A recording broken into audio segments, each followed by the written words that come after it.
ከአረብ ሀገር የተመለሰች ሴት ለምንድነው ባዶ እጇን የምትቀረው? ሰላም ለእናንተ ይሁን ውድ ፋሚሊዎች።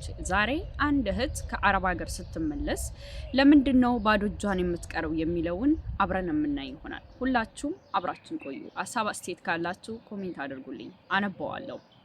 የትኛውም እህት እናት አባቷን፣ ወንድም እህቷን፣ ልጅም ካላት ልጇን፣ ትዳርም ካላት ትዳሯን፣ ትምህርትም ካላት ትምህርቷን አቋርጣ ሁሉንም ነገር ትታ ወደ አረብ ሀገር ትሰደዳለች። በጣም በርካታ እህት አረብ ሀገር ላይ መጥታ ግን በጣም በብዙ ውጣ ውረዶች ውስጥ በብዙ ቻሌንጆች ውስጥ ትለፋለች፣ ትደክማለች።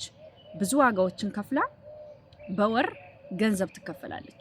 የእውነት አረብ ሀገር ያለች እህት እንደምትለፋውና እንደምትደክመው ነው ወይ የሚከፈላት ከተባለ አይደለም። እኔ ራሴን ምሳሌ አድርጌ ልነግራችሁ እችላለሁ። እኔ እቤት ውስጥ የምሰራው ስራ፣ የምደክመው ድካም፣ የማልፍባቸው መንገዶችና ለኔ የሚከፈለኝ ገንዘብ በፍጹም አይገናኙም። ስለዚህ የትኛውም አረብ ሀገር ላይ ያለች እህት በየትኛውም ሀገር ላይ ልትሆን ትችላለች፣ የምታልፍባቸው በጣም ብዙ ውጣ ውረዶች አሉ፣ በጣም ብዙ ቻሌንጆች አሉ። ከምላችሁ ከምነግራችሁ በላይ የሰዎቹ ባህሪ፣ ስራው፣ ቤት ውስጥ 10 ሰው ካለ የ10 ሰው ድምጽ፣ እንደገና ደግሞ የቤተሰብ ናፍቆት፣ በጣም ብዙ ነገር ጫና ያደርግባታል። በዛ ሁሉ ውጣ ውረድ ውስጥ አልፋ ገንዘብ ስታገኝ ያንን ገንዘብ ደግሞ ወዴት ማድረግ እንዳለባት በምንም ተአምር እማትረዳ እህት አለች። ለዛም ነው አብዛኞቹ ከአረብ ሀገር የተመለሱ እህቶች ባዶ እጃቸውን የሚቀሩትና አገር ሲገቡ እዚህ አገር ሆነው ወይም አረብ ሀገር ላይ ሆነው ሲያግዟቸው ሲረዷቸው የነበሩ ሰዎች ሁሉ ፊታቸውን የሚያዞሩባቸው በዚህ ምክንያት ነው። ወር ከወር የምትሰራውን ገንዘብ እያነሳች ስታከፋፍል ስለነበረ ለኔ የምትለው ነገር ስላላስቀመጠች ነገ እኔ ወደ ሀገሬ ሲሄድ በምኔ ነው የምንቀሳቀሰው ብላ ስላላሰበች አርቃ በደንብ አድርጋ ስላልተመለከተች እኔ ነገ ኢትዮጵያ ብገባስ ከሰዎች ጋር ተጣልቼ አገሬ ብገባስ፣ እሺ ዛሬ ስራን ያለውት ነገ አሞኝ ጽዳ ወድቄ የሆነ ነገር በሆንስ ማን ነው የሚያስታምመኝ? ማን ነው የሚያሳክመኝ ብላ ስላላሰበች እንደዚህ ሰፋ አድርጋ ስላላሰበች ወር ከወር የምትሰራውን ገንዘብ ታከፋፍለዋለች። በሆነ አጋጣሚ ብድግ ብላ ወደ ሀገሯ ልገባ ነው። ስትገባ 5 ሳንቲም አካውንቷ ላይ የላትም። የሆነ ቦታ መሄድ ስትፈልግ እንኳን የታክሲ ቤተሰብ ጠይቃ ትሄዳለች። በጣም ብዙ ውጣ ውረዶችን አልፋ ትኖራለች ኢትዮጵያ ላይ። አሁንም ድጋሚ ግን የሚሆነው ስደት ነው ወይም አረብ ሀገር መውጣት ነው። ስለዚህ እንደዚህ የሚሆነው በጣም ብዙ ጊዜ ይሉንታ ወይም ደግሞ ሰው ምን ይለኛል የሚለው ቃላት ነው። አንድ እህት ከአረብ ሀገር ስትገባ ኢትዮጵያ ምድር ላይ ባዶ እጇን እንድትቀር የሚያረጋት ነገር ሰዎች ምን ይሉኛል፣ እኔ እኮ አረብ ሀገር ነው ያለሁት፣ እኔ እኮ ሰራለሁ፣ እኔ እኮ ለፋለሁ። እና ሀቢብቲ አንቺ የምትለፊ ከሆነ አንቺ የምትደክሚ ከሆነ አንቺ የምትለፊውን አንቺ የምትደክሚውን ድካምሽን ማንም ያይልሽ ካንቺና ከፈጠረሽ ውጪ? እንዴት ሆነሽ ገንዘብ እንደምታመጭ ማን ያውቃል ከኔና ካንቺ ውጪ? እንዴ አንቺ እኮ በየወሩ ገንዘብ ስትልኪላቸው የሆነ ቅጠል ነው የሚመስላቸው። ከኋላ የሚታየው ቅጠል አለ አይደል? እንደዛ የሚነሰነስብሽ ነው ገንዘብ የሚመስላቸው።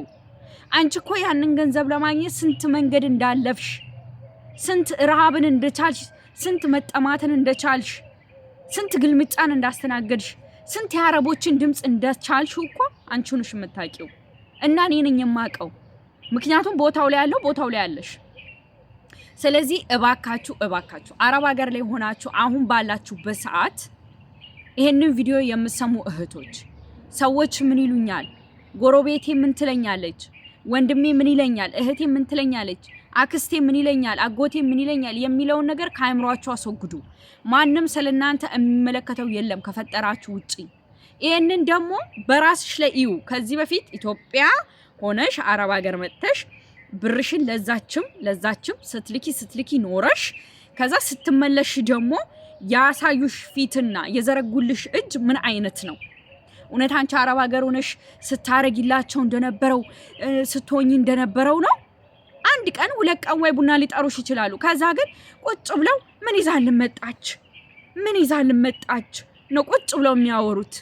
ልብስ እንኳን ወስደሽላቸው ከሆነ ማለት ነው አንቺ ያን ልብስ እኮ ለመግዛት አፈራዋን በልተሽ ሰርተሽ እንቅልፍሽን አጥተሽ እንደገዛሽ ያን ልብስ ታውቂያለሽ። ግን እነሱ ቁጭ ብለው ምረምል ከሰልባይ ተራ የተገዛ አረብ የጣለውን ልብስ ሰብስባ ይዛ መጣ ነው የምትባዩ።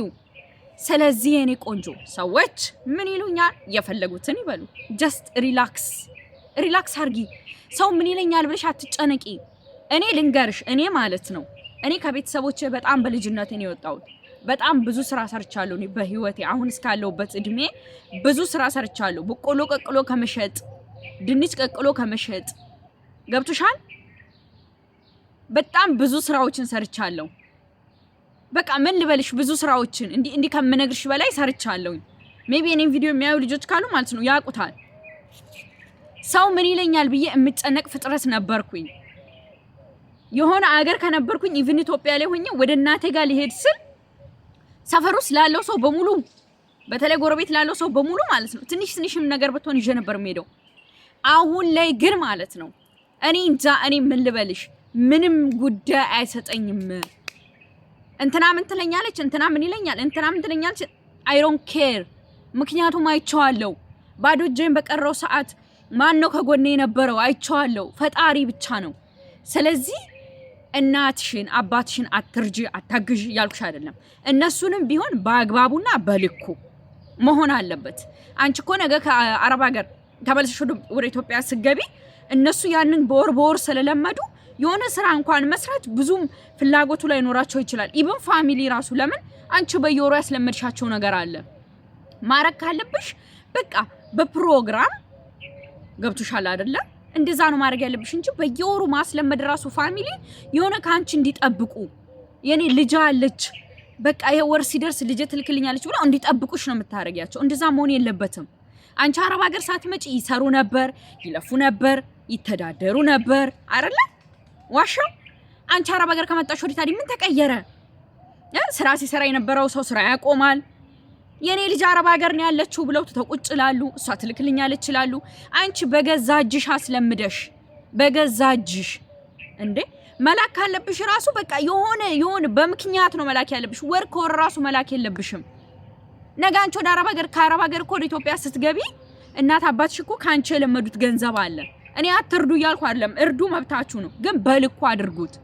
ነገ እናንተ ብትገቡ ወደ ሀገራችሁ ማንም ዞር ብሎ ያያችሁ ከገንዘባችሁ ውጪ ከፈጠራችሁ አምላካችሁ እንደ እምነታችሁ ከሱ ጋር ሆናችሁ ከገንዘባችሁ ጋር ሆናችሁ ነው ስራ እየሰራችሁ ህይወትንም ለመኖር የምትፈልጉትን ነገር ለማድረግ እንጂ አረብ ሀገር ሆነሽ እንደፈለግሽ እዚህም እዛም በትነሽ ነገ ወደ ኢትዮጵያ ስትገቢ እንትና ፊት ነሳችኝ፣ እንትና ፊት እንደዚህ አልሰጠችኝም፣ እንደዚህ ሳርግላት ነበር፣ እንደዚህ ስላት ነበር፣ እንደዚህ ስልክላት ነበር የሚባል ነገር አይሰራም። በዚህ ሰዓት ሁሉም ሰው በጣም እርግጠኛ ሆኜ የምነግርሽ ሲኖርሽ ብቻ ነው ሪስፔክት የሚያደርግሽ፣ ጊዜ ሰጥቶ የሚያዳምጥሽ፣ የሚያወራሽ፣ ምንም ነገር የሚያደርገው እመኚኝ። ስለዚህ ሰዎች ምን ይሉኛል እንደዚህ ይሉኛል ብለሽ ገንዘብሽን በምንም ተአምራ አታባክኝ። ምክንያቱም ነገ ስትሄጂ ባዶ እጅሽን ነው የምትቀሪው። እያቸው በጣም ብዙ እህቶች ከ2 እና ከ3 አረብ ሀገር በላይ የሄዱት ለምንድን ነው?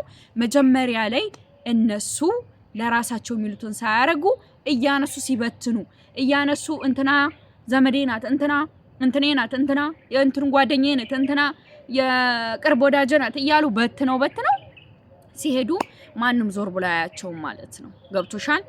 ይሄ ስለሆነ የኔ ቆንጆ ካሁኑ ንቂ እሺ። ከሆነ በኋላ አካኪ ዘራፍ ማለት ጥቅም የለውም። አይ ቲንክ ቪዲዮ በዛ ይመስለኛል። ሀሳብ አስተያየት ካለሽ ኮሜንት አድርጊልኝ። እንዲሁም ይሄ ቻናል የምንማማርበት ቻናል ስለሆነ አንቺም እንዲህ አይነት ነገር ገጥሞሻል ወይ የሚለውን ኮሜንት አድርጊ፣ አነባዋለሁኝ። እንዲሁም እኔ ማግኘት ከፈለግሽ ዲስክሪፕሽን ላይ የቴሌግራም ቻናሌ ስላለ ዲስክሪፕሽን ላይ የቴሌግራም ቻናሌን ተጭነሽ ቴሌግራም ላይ ልታገኝን ትቻለሽ። አብረሽኝ ስለነበርሽ በጣም ነው የማመሰግነው። አንቺ በጣም ጎበዝ፣ ጠንካራ፣ ጀግና ሃርድ ወርከር ሴት ነሽ። እንዳንቺ አይነት ሴት እዚች ምድር ላይ የለችም። ኦልሬዲ ተፈጥረሻልና በምንም ተአምር። ስለዚህ አንቺ ጀግና ሴት ነሽ። መልካም ጊዜ